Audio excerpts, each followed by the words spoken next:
da lâmina, e a gordura se fechou sobre a lâmina, de modo que ele não conseguiu tirar o punhal da sua barriga, e a sujeira saiu. Então Eude seguiu para o pórtico e fechou as portas do salão sobre ele e as trancou. Quando ele saiu, os seus servos chegaram, e quando viram, eis que as portas do salão estavam trancadas, e disse: certamente ele cobre os seus pés na sua câmara de verão. E eles, esperando até ficarem envergonhados, e eis que ele não abria as portas do salão. Por isso pegaram uma chave e abriram, e eis que o seu senhor estava caído, morto em terra. E Eude escapou enquanto eles esperavam, e passou além das pedreiras, e escapou para Seirá. E sucedeu que, quando chegou, ele soprou uma trombeta no monte Efraim, e os filhos de Israel desceram com ele do monte, e eles adiante. E ele lhes disse: sigam-me, pois o Senhor entregou os vossos inimigos, os moabitas, na vossa mão. E eles desceram após eles e tomaram o val do Jordão em direção a Moabe, e não permitiram que nenhum homem os atravessasse. E eles mataram de Moabe, naquele momento, cerca de 10.000 homens, todos robustos, repita comigo, robustos, e todos os homens de bravura. E dali não escapou um homem sequer. Então Moabe foi subjugado naquele dia, e sobre a mão de Israel, e a terra teve descanso por 8 anos. Repita comigo: 8 anos. Glória a Deus. Aleluia. Pois bem, queridos, essa palavra ela é muito sucinta e muito direta. Glória a Jesus. Nós vamos ver aqui um improvável. O nosso obreiro Marcos ele já falou cedo sobre um improvável, né? O que é o improvável? O improvável é aquele que ninguém dá nada, que ninguém acredita, nem tampouco tem nenhuma perspectiva de algo extraordinário. Mas quando Deus ele tem um propósito, até o que é improvável Deus faz ser. Né? Quando Deus tem uma obra, até aquele que não tem nada diante da sociedade, Deus levanta e faz ter uma misericórdia, porque Ele é Deus.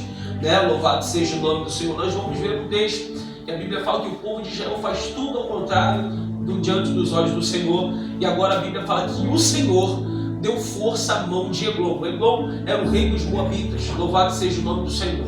E Eglon era um homem muito gordo, muito gordo. A Bíblia fala que ele era bem gordo, né? E ele era cruel. Ele tomou o povo de Israel, começou a assolar o povo de Israel por 18 anos. A Bíblia fala que o povo sendo assolado, quando completa 18 anos, eles ficam completamente já cansados e exaustos da opressão de Eglon. E eles começam a clamar a Deus, pedir a Deus um libertador. A Bíblia fala que o Senhor levanta Eude. Eude, ele era o improvável. Por que o improvável, gente? Porque Eude ele era canhoto, ou seja, ele só agia, só trabalhava com a mão esquerda. E naquele tempo, irmãos, a pessoa que era canhota ela era tida como uma pessoa deficiente. Olha aí o improvável. Deus levanta Eglon, que era canhoto, para fazer, aleluia, uma libertação para o povo escolhido e santo do Senhor. Eu acredito que quando o Senhor levantou Eglon diante daquele povo, obreiro Tiago, muitos não acreditavam que seria Eglon que libertaria o povo, irmãos meus. Porque Eglon ele tinha uma certa deficiência, ele era esquerdo. Louvado seja o nome do Senhor. Eu tento imaginar, conjecturar que eles olhavam assim para Eude e falavam: esse daí não tem nada.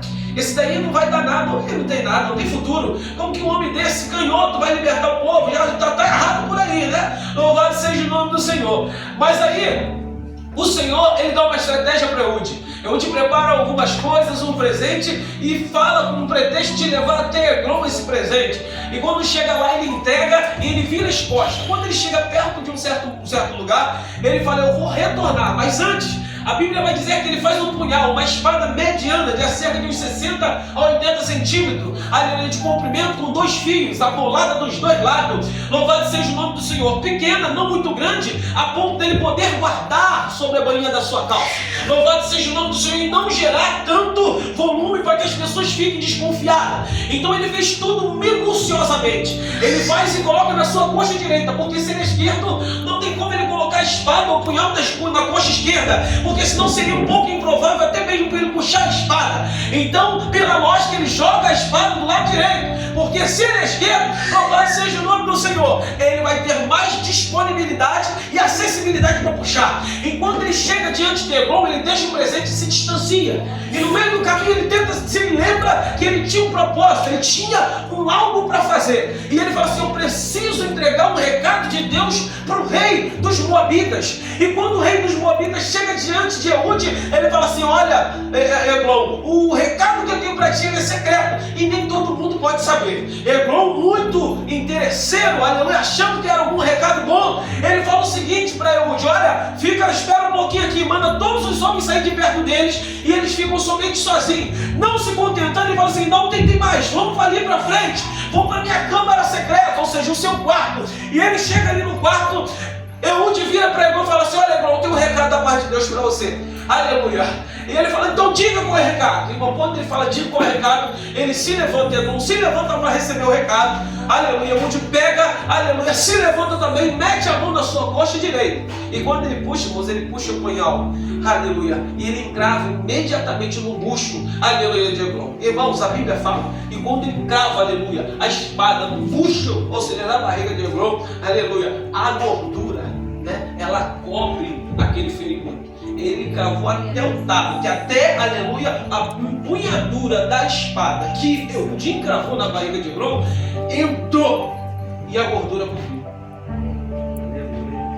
E essa Bíblia era muito interessante, que ela explica que Eglon ele tenta tirar, mas ele não consegue porque é muita gordura. Então, irmão, olha só, modéstia à parte, você que tá gordinho, tem que fazer regime, tá? A gordura não é bom, não é prejudicial da sua saúde, tá? Então Eglon ele tentou tirar, né, a espada, mas não dá porque já estava encravada, mano. Louvado seja o nome do Senhor.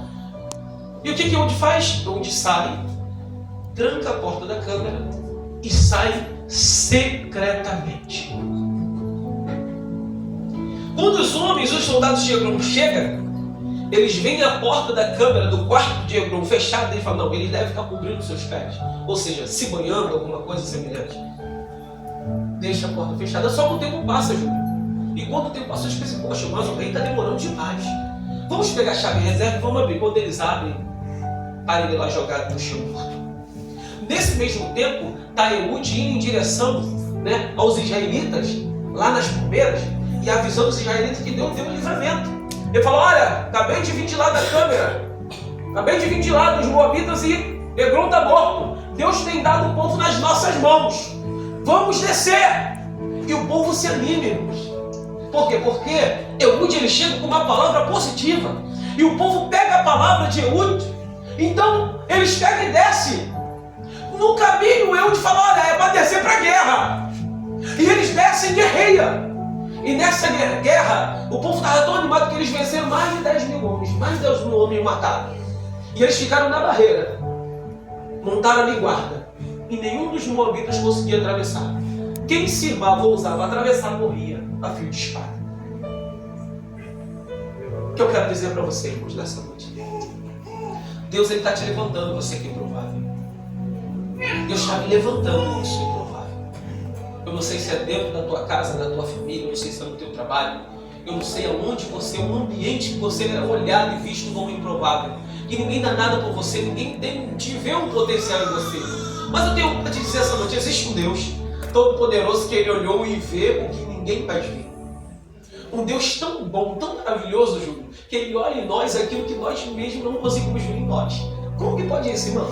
Deus olha em nós coisas boas que nem nós mesmos conseguimos olhar. Maurício, né? Maurício, como que Deus pode olhar em você algo que de repente nem você mesmo consegue ver? Somente Deus faz. Sabe por quê? Porque em Jeremias, capítulo 1, ele fala assim para gente: antes mesmo que eu te formasse, eu já te conheci. Antes mesmo de vir a essa terra, eu já te dei as nações por profeta. Eu nunca digo que não sabe falar, porque eu vou colocar na tua boca as palavras. E isso que Deus está falando, Maurício. Antes mesmo de você vir a esse mundo, de vir no ventre de sua mãe, Deus disse: é profeta. E antes mesmo das tuas filhas, eita Jesus, isso é muito forte. Antes mesmo das suas filhas de meu mundo, o Senhor já selou elas. Deus tem obra. Porque o que Deus tem na tua vida vai passar de eita, tá rindo, bebê? Vai passar de geração em geração. Paulo Henrique, o que Deus tem na tua vida, ó, já está marcado antes mesmo de tu ver o mundo.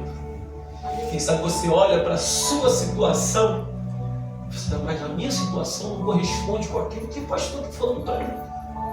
Não interessa a tua situação nem nada diante de um Deus tão grande. É verdade. A minha situação, outra hora, quando o camburão da polícia chegou lá na minha casa, lá, chutando a porta da minha mãe, você entendeu?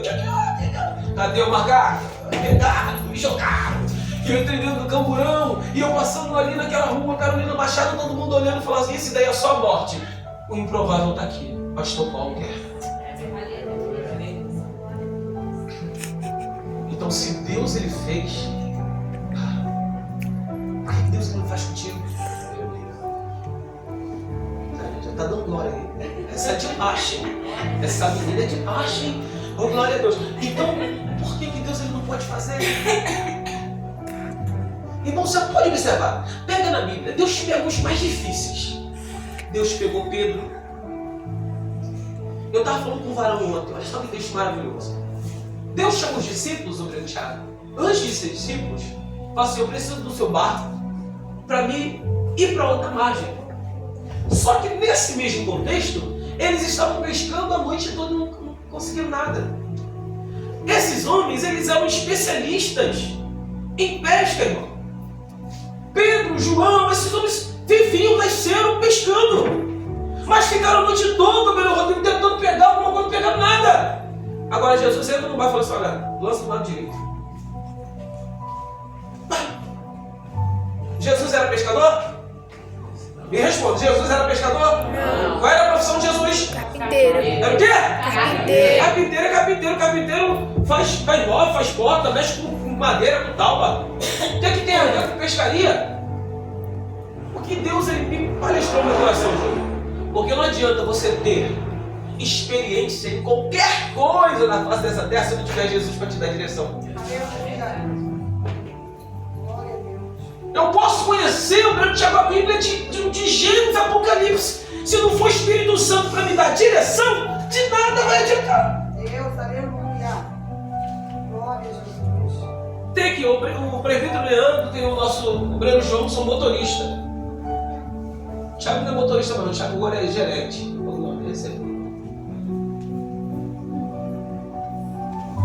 Eles são motoristas. Eles estão guiando a condução, guiando o carro.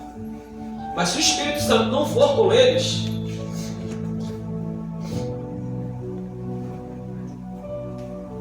a tragédia ela está montada, está armada. Então, o Espírito Santo, Deus, ele tem que estar sempre na nossa frente. E Eude foi chamado por Deus para libertar o povo. Tinha uma deficiência diante dos homens, sim. Porque quem era canhoto era deficiente. Quem sabe qual é a sua deficiência hoje? Pastor, eu não consigo me aproximar muito porque eu tenho essa deficiência. Diante do Senhor, essa deficiência não é nada quando a gente quer mudar. Quando a gente quer ser transformado, a sua deficiência não é nada. Quando a gente quer ser canal, instrumento nas mãos do Senhor, a sua deficiência, o teu problema, não é nada. Coloque Deus no controle da sua vida. Coloque Deus no controle da tua casa. Senhor, o Senhor vai tomar o primeiro lugar na minha casa.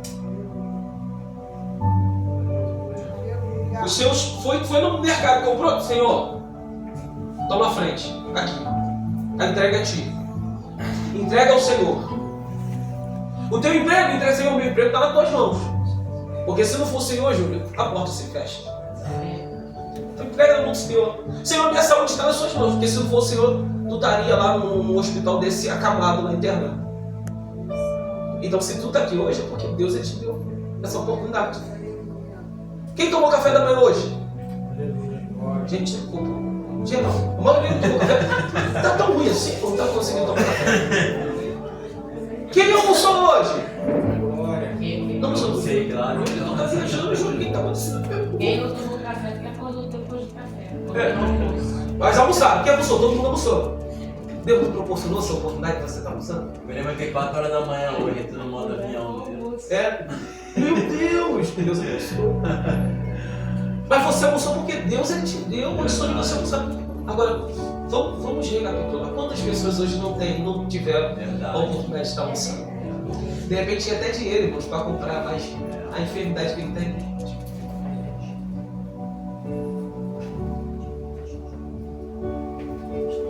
Eu não vou nem falar que a pastora está aqui. Nós perdemos há 5 anos atrás a irmã dela. Chegou um momento que a única coisa que ela poderia comer, até me entristece, era um angu bem molinho. Porque o processo que ela estava passando, ela não conseguia comer nada, era comer apenas angu. E eu fazia esse angu para ela. Tinha até condições de comer mais coisas, mas a enfermidade fez com que ela só pudesse comer.